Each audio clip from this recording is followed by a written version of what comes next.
Friends, आप सभी का स्वागत है इंडिया के सबसे largest question paper and solution providing channel पे। आप देख रहे हैं छत्तीसगढ़ बोर्ड के टॉपर की कॉपी है इंग्लिश मीडियम के स्टूडेंट की। जो साइंस सब्जेक्ट है उसका सॉल्यूशन देखेंगे हम। आप इसमें बी सेट का जो बी सेट आपका क्वेश्चन पेपर था 2019 का, उसका सॉल्यूशन देखेंगे। साथ ही साथ देखेंगे कि इंग्लिश मीडियम वाले स्टूडेंट जो योगेश साहू हैं, इनके 74 मार्क्स आए हैं, तो इन्होंने एग्ज़ाम में लिखा क्या है और कैसे सॉल्व किया है। ये एग्ज़ाम हुआ था 16/3/2019 को। चलिए स्टार्ट करते हैं। आपको सारे टॉपर्स की हिंदी मीडियम और इंग्लिश मीडियम दोनों मीडियम्स की जो कॉपीज़ हैं वो मिल जाएंगी हमारे चैनल पे। आप उनको देख सकते हैं, वो आपके लिए बहुत ही बेनिफिशियल होगा। तो चलिए देखते हैं। उनका पहला क्वेश्चन था और उसको सॉल्व क्या करके लिखा है उन्होंने, जो मैं बता देता हूँ आपको क्वेश्चन। अगर आपके पास नहीं है क्वेश्चन पेपर तो भी मैं इसके क्वेश्चंस रीड कर देता हूँ और आंसर्स आपको जो है बता रहा हूँ। तो पहला क्वेश्चन जो आया था आपका, noble gases do not react with other element because. इसके चार ऑप्शन थे, तो इसमें से इन्होंने सही ऑप्शन सेलेक्ट किया था। आंसर सी सही था। Their outermost shell is full. उनका आउटमोस्ट फुल जो आउटमोस्ट बाह्य कक्ष पूर्ण रूप से भरा रहता है। इसके बाद में नेक्स्ट जो क्वेश्चन पूछा गया था, इसमें पूछा गया था plaster of Paris harden by. तो प्लास्टर ऑफ पेरिस जो है वो कठोर कैसे हो जाता है। तो इसका आंसर जो दिया क्वेश्चन के जो ऑप्शंस थे, तो उसमें आंसर इसका सही था एब्जॉर्बिंग वाटर। ऑप्शन इसमें भी सी सही था। उसके बाद में थर्ड क्वेश्चन की बात करें तो थर्ड क्वेश्चन में पूछा गया था आपसे कि if a mirror forms erect image for object placed between pole and focus and its forms real inverted image for object placed anywhere between focus and infinity then the mirror is. तो वो mirror कैसा होगा। तो इसका बिल्कुल सही answer है इसका कॉनकेव, जो ए ऑप्शन सही था। अगर आपके पास क्वेश्चन पेपर नहीं है तो हमारे इसी वीडियो के जो बॉक्स में आपको डिस्क्रिप्शन बॉक्स में लिंक मिल जाएगी। सारे क्वेश्चन पेपर्स आपको 2020 के, 19 के, 18 के सारे क्वेश्चन पेपर्स मिल जाएंगे। 2017-16 के इसलिए नहीं डाल रहा हूँ कि वो सारे हिंदी मीडियम में हैं। अगर हिंदी मीडियम में है तो मतलब आपके इंग्लिश मीडियम का उस टाइम आपका जो इंग्लिश मीडियम छत्तीसगढ़ बोर्ड में अवेलेबल नहीं था। इसके बाद में नेक्स्ट क्वेश्चन जो पूछा गया था चौथा, उसमें पूछा गया forelimbs of dog and sheep are for walking, whale for swimming and those of bat for flying, all these are examples of. ये किस टाइप के एग्जाम्पल्स हैं। तो इसका आना था आंसर बी होमोलोगस ऑर्गन। ठीक है। अब इसके बाद में आ जाइए नेक्स्ट क्वेश्चन जो पूछा गया था। अगर हिंदी वर्जन बोलूँ तो कुत्ते और भेड़ के अग्रपाद चलने, वेल के अग्रपाद तैरने और चमगादड़ के अग्रपाद उड़ने के लिए है, तो ये किसके उदाहरण हैं। तो इसका आंसर जो था बी था समजात अंग, यानी कि होमोलोगस ऑर्गन। उसके बाद में इसके बाद में पांचवा क्वेश्चन पूछा गया था, वो था different level of producers and consumers of food chain is called. तो ये क्या कहलाता है आपका, खाद्य श्रृंखला के उत्पादों एवं उपभोक्ताओं के विभिन्न स्तरों को क्या कहा जाता है। तो जो इसका आंसर था बी होना था ट्रॉफिक लेवल। ट्रॉफिक लेवल को अगर हिंदी में बोले तो पोषक स्तर जो है इसका सही आंसर था। आपके 2020 की कॉपियाँ भी जल्दी अपलोड होने वाली हैं, तो तैयार रहिए, उसके लिए भी प्रिपेयर कर लीजिए अपने आप को। और सारे एग्जाम पेपर्स जरूर देखें, सारे सेट्स देखें। जितने भी सेट्स आपको मिल जाते हैं हमारे पास में, तो वो सारे सेट्स देखें। हर सेट्स में आपके स्टार्टिंग के 15 से 20 क्वेश्चन जो हैं, चाहे वो आपका MCQs हो या शॉर्ट आंसर टाइप क्वेश्चन हो या 1 मार्क क्वेश्चन हो, ये सारे के सारे जो हैं ये अलग अलग आते हैं हर सेट में। अगर आप सारे सेट देखेंगे तो आपके क्वेश्चन पेपर की तैयारी बहुत अच्छी होगी। साथ ही साथ टॉपर्स की सभी सब्जेक्ट की आंसर शीट जरूर देखें कि उनके लिखने का तरीका क्या है। देखिए आप यहाँ पर कैसे कैसे इन्होंने आंसर लिखा है। आंसर नंबर 1 का बी ब्रैकेट में डाला हुआ है, उसके बाद इन्होंने आंसर लिखा है। तो ये तरीका होता है आंसर को बेस्ट वे में प्रेजेंट करने का। और गलत ना लिखे, साफ साफ लिखे, लाइन स्पेस थोड़ा छोड़ करके साफ साफ लिखे। चलिए ठीक है। सेक्शन बी की बात करते हैं। तो यहाँ पर जो है सेक्शन बी में फिल इन द ब्लैंक्स आया था। तो इसमें इनको आंसर केवल लिखने थे, फिल इन द ब्लैंक्स के क्वेश्चंस आपको नहीं उतारने होते हैं। तो पहला जो क्वेश्चन था, the pH value of a neutral solution is. तो पीएच वैल्यू कितनी होती है, तो 7 होती है। उसके बाद में आ जाइए नेक्स्ट क्वेश्चन जो पूछा गया था, वो पूछा गया था the process of heating an ore at a temperature a little lower its melting point is the absence of air is called. तो क्या कहलाता है। तो आंसर था इसका कैल्सिनेशन कहलाता है, कैल्सिनेशन। ठीक है। इसके बाद में नेक्स्ट जो पूछा गया था तीसरा question, heat is not matter instead it is. क्या होगा, तो ये मैटर नहीं है, ये एनर्जी है। तो इसका आंसर आ जाएगा एनर्जी। इसके बाद में फोर्थ क्वेश्चन पूछा गया था। आप इस क्वेश्चन पेपर को अगर आपके पास नहीं है तो हमारे वीडियो में जा करके उसको देख सकते हैं, उसके क्वेश्चंस को, और आप चाहें तो उनके स्क्रीनशॉट भी ले सकते हैं। नेक्स्ट क्वेश्चन पूछा गया था फोर्थ जो है, इसमें पूछा गया image formed by a plane mirror is erect virtual and. तो यहाँ पे आ गया same size as that of object. ये आपका जो है समतल दर्पण द्वारा बनना प्रतिबिंब सीधा आभासी और जो है सेम साइज यानी कि उसी के बराबर होता है। पांचवा क्वेश्चन जो पूछा गया था, इसमें पूछा गया था मस्तिष्क में पाई जाने वाली खालिस्तान ग्रंथि से हमारे शरीर के हार्मोन स्रावित करने वाली ग्रंथियों को नियंत्रित करता है होता है, यानी कि कौन सी वो ग्रंथि होती है। तो यहाँ पे आ गया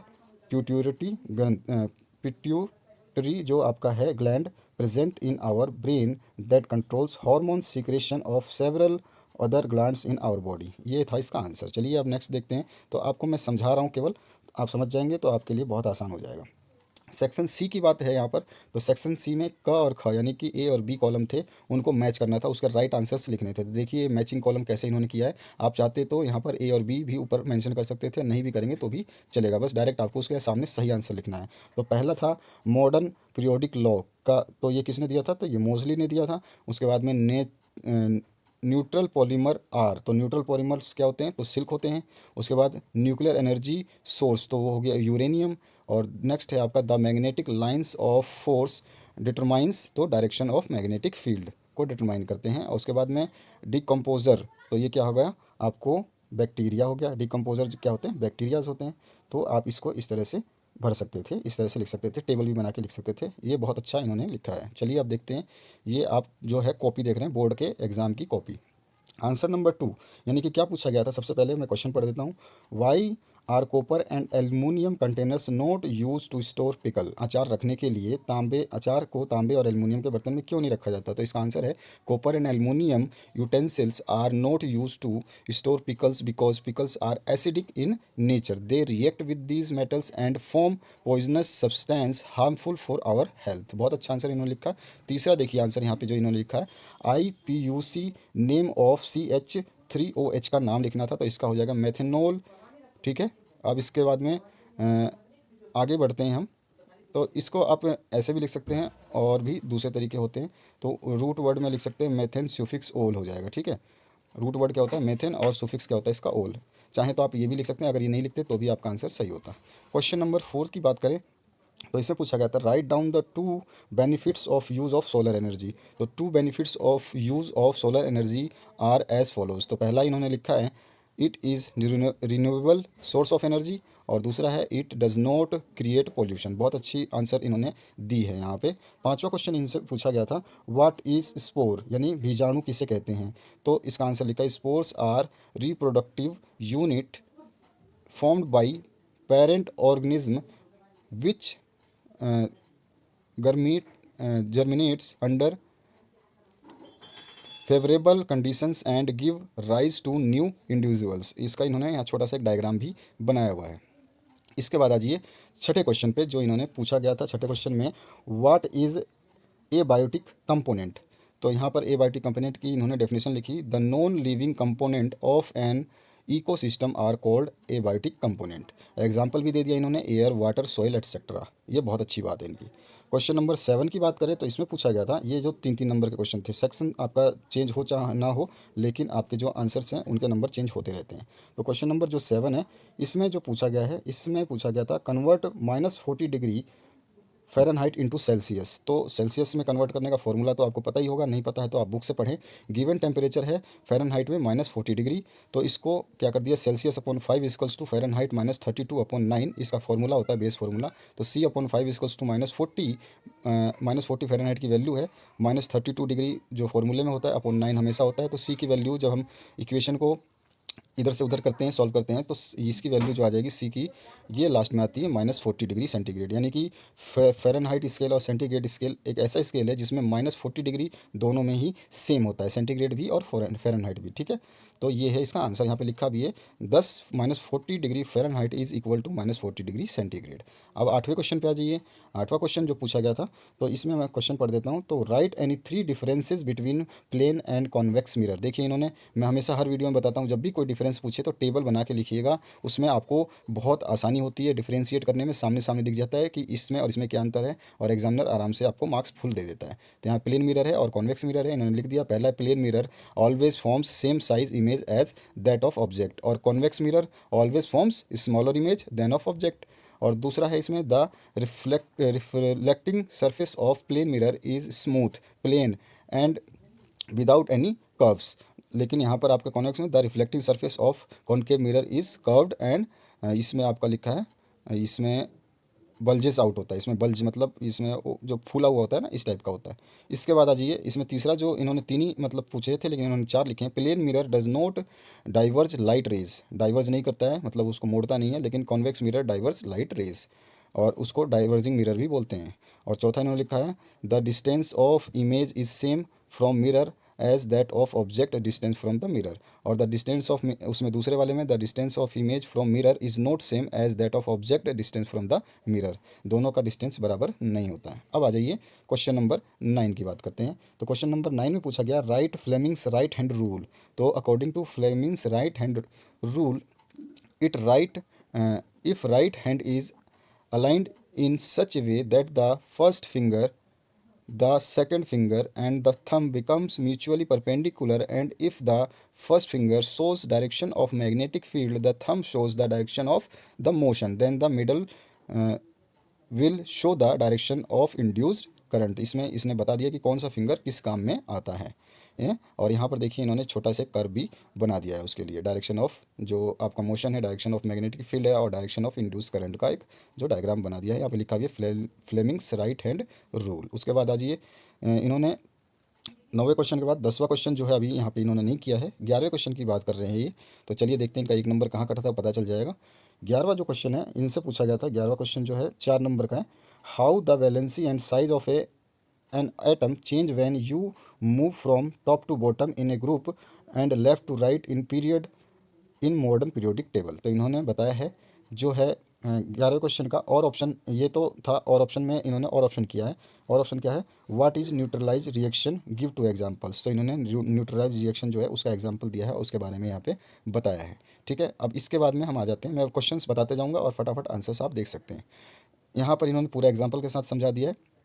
अब नेक्स्ट क्वेश्चन की बात करें इनके, तो 12वां क्वेश्चन इन्होंने किया है। 12वें में देखिए क्या पूछा गया था। 12वें में 2 ऑप्शंस थे, what is vinegar, how it is manufactured.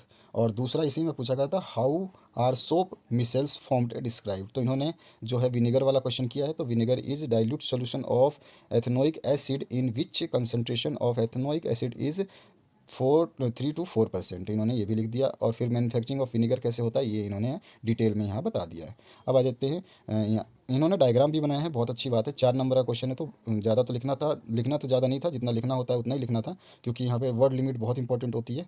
तो वर्ड लिमिट तो आपको मेंशन करनी है। इसमें 75 वर्ड से ज़्यादा नहीं लिखने थे 4 नंबर के क्वेश्चन में।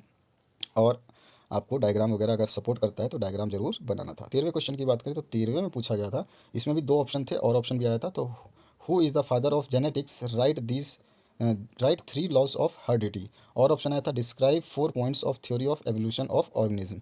तो इन्होंने जो evolution is series of gradual changes that takes place in primitive organism over million of years. तो इन्होंने और वाला ऑप्शन किया हुआ है और इसके बारे में पूरा डिटेल यहाँ पे लिखा हुआ है, आप आराम से इसको पढ़ सकते हैं।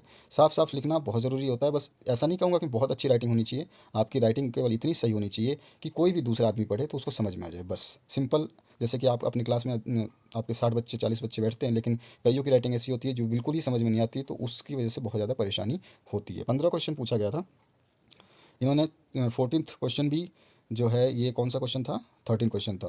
ठीक है, 14 क्वेश्चन यहाँ पे मेंशन नहीं है, इसका मतलब ये बाद में करेंगे या फिर हम लास्ट में तक जाएंगे तो पता चल जाएगा। इन्होंने 15 क्वेश्चन का आंसर दिया है। और 15 क्वेश्चन में जो पूछा गया है इसमें क्या है, आपके ये जो क्वेश्चन है 15 क्वेश्चन, ये 15 और 16 नंबर जो है ये आपके 5-5 नंबर के हैं। और इनकी वर्ड लिमिट जो है वो 100 वर्ड से 100 वर्ड से ज़्यादा नहीं लिखना है, 1-2-4 वर्ड ज़्यादा हो तो चलता है। तो इन्होंने 15वां क्वेश्चन पूछा गया था, when any empty test tube is submerged inclinedly in water filled beaker, its surface appears silvery shining, why explain with diagram. तो यहाँ पे देखिए इन्होंने डायग्राम बनाया पहले और उसके बाद में इन्होंने एक्सप्लेन किया हुआ है पूरा का पूरा जो क्वेश्चन है उसको। ठीक है, इसमें और ऑप्शन भी आया था।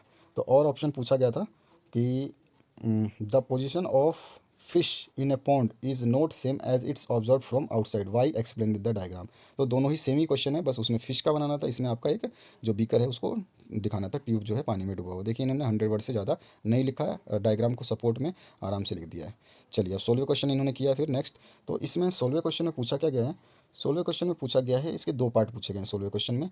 एक पार्ट पूछा गया था राइट ओम्स लॉ, और दूसरा इसी में बी पोर्शन पूछा गया था, establish relation between potential difference V and electric current I by plotting graph. ये एक तो क्वेश्चन पूछा गया था। और दूसरा जो पूछा गया था और ऑप्शन में, तो इन्होंने और ऑप्शन वाला किया है। और ऑप्शन में पूछा गया था इनसे, what is series combination of resistance you have been given 3 resistance R1 R2 R3 ohm connect them in series combination, draw it's electrical circuit and right the value of equivalent resistance. तो यहाँ पे इन्होंने series combination वाला question को solve किया है, आप देख पा रहे हैं। और इसका जो इन्होंने डायग्राम भी यहाँ पे बना के सॉल्व कर दिया है, और जो आई आर जो है वी के बराबर होता है उसकी इक्वेशन भी यहाँ पे इन्होंने सॉल्व करी हुई है। ठीक है, ये देखिए आपके सामने रेजिस्टेंस की पूरी वैल्यू इन्होंने निकाल दी है। 17वें क्वेश्चन की बात करें तो 17वें क्वेश्चन में इन्होंने क्या किया है, चलिए देखते हैं। 17 क्वेश्चन पूछा गया था, तो 17वां क्वेश्चन पूछा क्या गया था, तो 17 क्वेश्चन भी सेम जो आपका पूछा गया था वो है आपका, discuss the extraction of iron from hematite as per the following steps. A concentration of ओर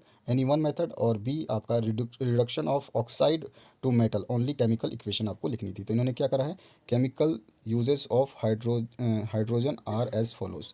तो इन्होंने और ऑप्शन किया हुआ है। तो और ऑप्शन में क्या आया हुआ है, और ऑप्शन में आया था write the commercial uses of non metals any three of each. तो इसमें ए है हाइड्रोजन और बी है नाइट्रोजन, इन दोनों के कमर्शियल यूजेस लिखने थे। तो इन्होंने कमर्शियल यूजेस ऑफ हाइड्रोजन लिखा है 3, और उसके बाद इन्होंने नाइट्रोजन का भी कमर्शियल यूजेस लिखा है। देखिए यहाँ पे हाइड्रोजन का लिखा हुआ है, और ये रहा कमर्शियल यूजेस ऑफ नाइट्रोजन का। ये पूरा का पूरा आपके सामने दिखाई दे रहा है, ये लिखा हुआ है इन्होंने। अब आ जाते हैं 18वें के ए पार्ट को किया इन्होंने। 18वां क्वेश्चन क्या है, तो 18वें में ए और बी क्वेश्चन आया हुआ था, और ऑप्शन भी आया है, उसमें भी ए और बी पार्ट है। तो इन्होंने कौन सा पार्ट किया है, प्लांट्स गेट मिनरल।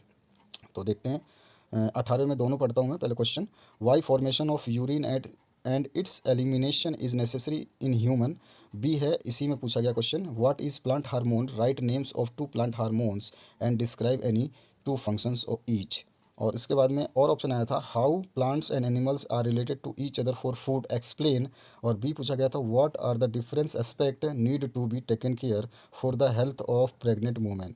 तो ये था आपका पूरा क्वेश्चन पेपर। चलिए आप देखते हैं इसमें इन्होंने क्या आंसर लिखा है। 18वें के ए में इन्होंने प्लांट वाला किया है, plant gets mineral and water from soil, plant themselves prepare their own food. ठीक है, ये इस तरह से इन्होंने एक्सप्लेन किया हुआ है। और 18वें का जो बी पोर्शन है, देखिए बी पोर्शन इन्होंने किया हुआ है, following are the different aspect that need to be taken care for the health of pregnant women. इन्होंने और ऑप्शन वाला किया गया है। तो और ऑप्शन में इन्होंने प्रेग्नेंट वुमेन का किया गया है कि क्या क्या जो चीज़ें हैं वो ज़रूरत है, मतलब गर्भवती महिलाओं के स्वास्थ्य के लिए किन किन बातों का ध्यान रखना चाहिए। कोई भी 3 लिखनी थी, इन्होंने बहुत सारी जो है यहाँ पे लिख के बताई हैं। तो आप देख सकते हैं।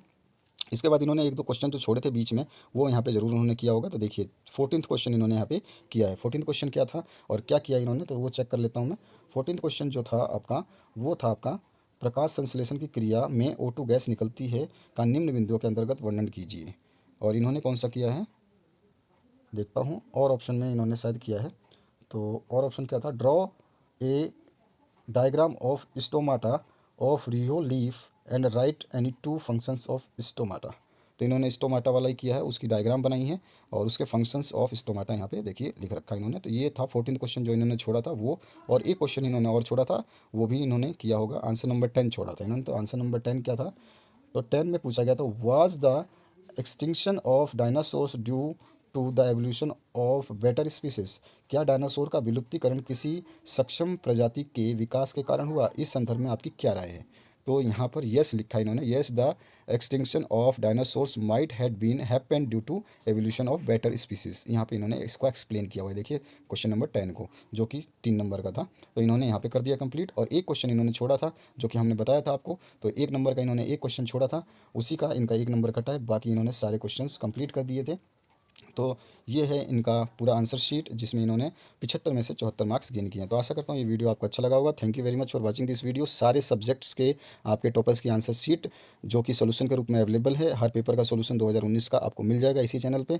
कोई भी टेंशन लेने की ज़रूरत नहीं है, आप उन सभी सोल्यूशंस को टॉपर्स की आंसर शीट में देख सकते हैं। 2020 की टॉपर्स की आंसर शीट जल्द ही आप तक पहुँच जाएगी।